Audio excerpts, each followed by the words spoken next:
presented by Intuit QuickBooks, coming to you from our new home in Lower Manhattan. We're talking all things NFL. We are officially putting a bow on Week 9. It's in the rearview mirror. Full steam ahead to Thursday night action. Yeah. Oh, and it's a goodie. Oh, it was a great one. Panthers, Steelers, Thursday night. Love it. Right here on NFL Network. But we got to talk Titans and Cowboys. Wrapping up Week 9, Kyle Brandt, Peter Schrager, we've got Nate Burleson, and myself. But we'd like to take us and put us in that Bill and Ted time machine thing. Take us back last night to Arlington. Let's do it. Hot tub time machine, Ted. Not that one. Let's do it. Let's go back to Napoleon and Socrates. Or Amari Cooper. The best we can do is make his debut. It's like a new toy for the Cowboys, so you want to use that new toy. You want to play with it, right? Down in the red zone. Up!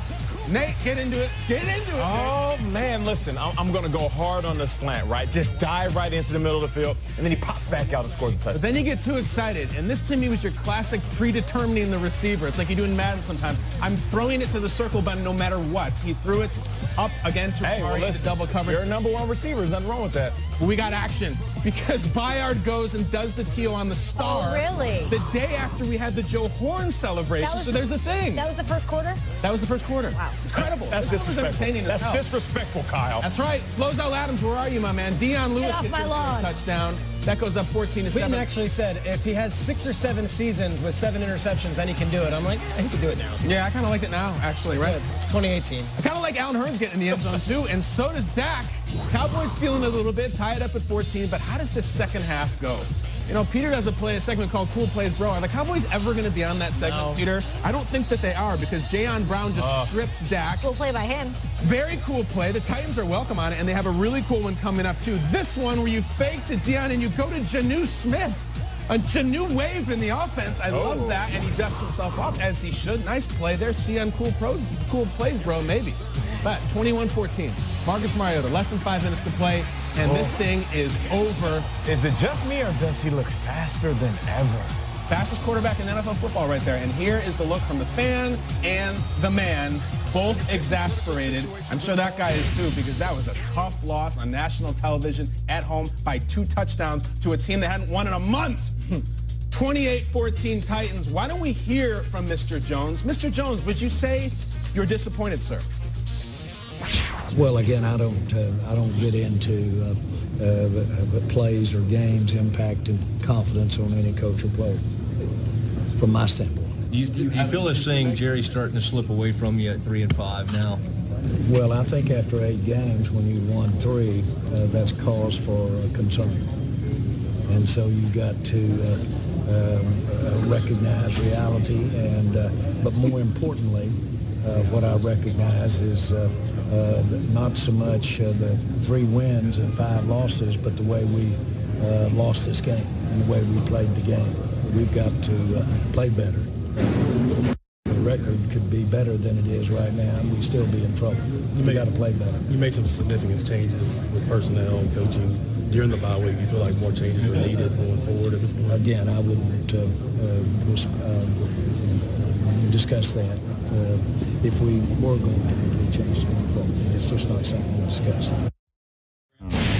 They did make some changes, changing their offensive line coach. A couple questions here coming off a bye, not showing up at home, and they struggled to stop the Titans guys, especially on 3rd down. Shrek was talking about it earlier in the show. The Titans converted 11 of 14 3rd downs last night, which is the highest percentage in a game by any team this season. This is a team where Marcus Mariota had more interceptions than touchdowns going into this, where they were averaging less than 250 yards of total offense going into a game against the #1 defense in the league. It was one of those weird, bizarro worlds that didn't make sense. On the offensive side of the ball, Dallas gave up a 1st-round pick to get Amari Cooper, and he played pretty well last night, but he's nowhere. It wasn't enough to get a win, obviously. So based on what you saw, do you gentlemen think that the Cowboys are in rebuild mode, they need to rebuild, and where do they start as they've already given up their 1st-rounder for next year? You know, it's funny, Kay. The Steelers played the Browns 2 weeks ago, and the Browns were down 7 points in the 3rd quarter, and there was just no sizzle, no confidence, and the Steelers pulled away, and Hugh Jackson was let go a couple days later. And one of the reasons was the team just never believed that they could actually get this done and come back. You look at the Rams on Sunday. They're down 35-21, whatever it is, and then the second half charge back on the road against the Saints and find a way. Good teams, well-coached teams, teams that believe in themselves, use halftime to adjust, find a way, and believe they can get it done. At no point in last evening's game did I think that the Cowboys were going to just flip the switch and get it going. I also look at the Buccaneers, right? I hate to bring up all these other teams, but I have a point here. The Buccaneers, they get blown out of the first half of every game. Wouldn't you look to maybe change the way you warm up before the game? Or wouldn't you look to maybe before, who's giving these pep talks? Like, what are we doing? Control-Alt-Delete. Change something. The Cowboys did it after the first quarter. Sure. The Cowboys are the same thing every week. They're within one score, and they just can't get it going. So what would I do? I would rattle the cage. I really would. I would rattle the cage. I don't know if that's this week. I don't know if that's tomorrow. I don't know if that's after the season. What's that mean? What does that look bury like? the football, you know, like someone's job, maybe a player, a coach, something. They already let go of the offensive line coach. I don't know if the offensive line's made it, but rattle the cage, Jerry, because right now, what is everyone going to get a new watch and a boat for the way they're playing this year? Because mediocrity is unacceptable in Dallas. It's just not what it is. So you interpret it how you want, Jerry, and I'm not asking anyone to lose a head coach's job. I don't think we're going that drastic. Rattle the cage so that next week, when you're at halftime and you're tied or you're down at score, it's not obvious you're going to lose regardless at home in those blue uniforms. Yeah, it's too early to say that people need to be fired and players need to be released. But rattle the cage, maybe you do adjust the lineup and you have different guys start, because oftentimes the guys that are second and third string are a little bit hungrier than guys that have been starting all season. I will say this. Let's not panic just yet. They're 3-5. They're 1-1 within the division, so there's still a shot for them in the NFC East. Let's not sit here and say that the season is a complete wash.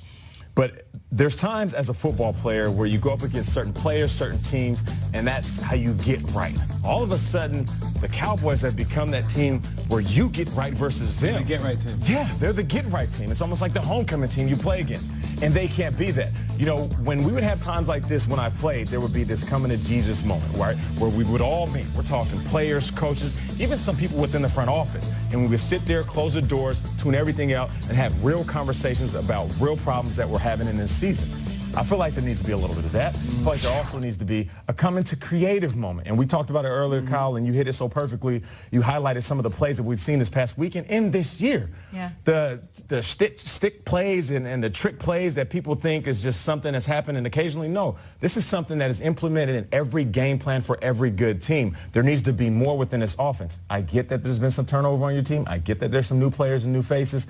But just like you said, Schrager, in the first hour, it's not an excuse. You need to be more creative now in 2018 if you want to be successful on offense. And I think the problem watching the Cowboys is the optics. Like, they have really good players. I actually feel differently than you do, Peter. When I watch them, I do expect them to turn it around. Because there's just... Jalen Smith is great. Too good. And DeMarcus Lawrence is great. And Van Der Esch and Zeke. Like, there's a lot of great players. So if you're sitting here like, we got all these playmakers, why aren't we winning? And you look at the coach. I mean, you have to. That's the elephant in the room, right? And I know there's a lot of chatter, a lot of tweets this week about guys like Mike McCarthy and John Harbaugh. Those are two guys that won Super Bowls. I mean, I understand why they're built-in excuses, but I will say this for Jason Garrett. 2 division games in the next 3 weeks. This is his last stand, I think. And this is a relationship with Jerry Jones that goes back 26 years when he was a backup quarterback behind Troy Aikman. Win a couple of those games, or I think that's it, because there's too many good players to have the team be this bad. We'd love to hear your thoughts, Cowboys fans across the nation. America's team, #GMFB.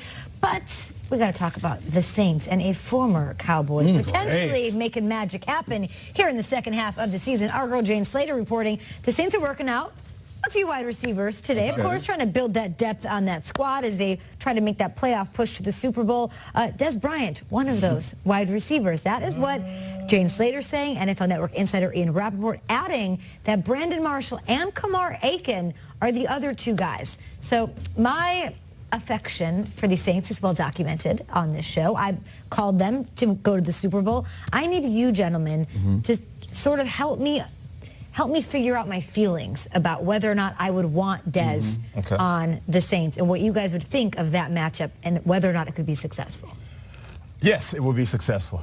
Des Bryant, at this point, sitting outside of the game, he wants to play ball, and there's nothing like feeling like a homeless football player to motivate an individual. Now, I'm looking at the New Orleans Saints, right, and it's been almost a decade since they won that Super Bowl in 2009.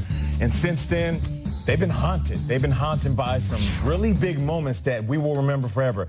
The first moment, the Beastquake. We all remember that. We think about that quite often. Another moment, the mini miracle. That was last year. So you're looking at the Beastquake right here. I don't remember the Super Bowl. I remember this more recently than I remember them hoisting up the Lombardi. And last year, they were so close, but yet so far, and the mini miracle was one of our favorite plays. Sure. So if you're haunted by these things, and these ghosts are sitting there, and they're following you around, I feel like if there's any four-man group, when you think about Mike Thomas, Alvin Kamara, Mark Ingram, and you add Des Bryant, one of the best, more iconic four-man groups ever, the Ghostbusters.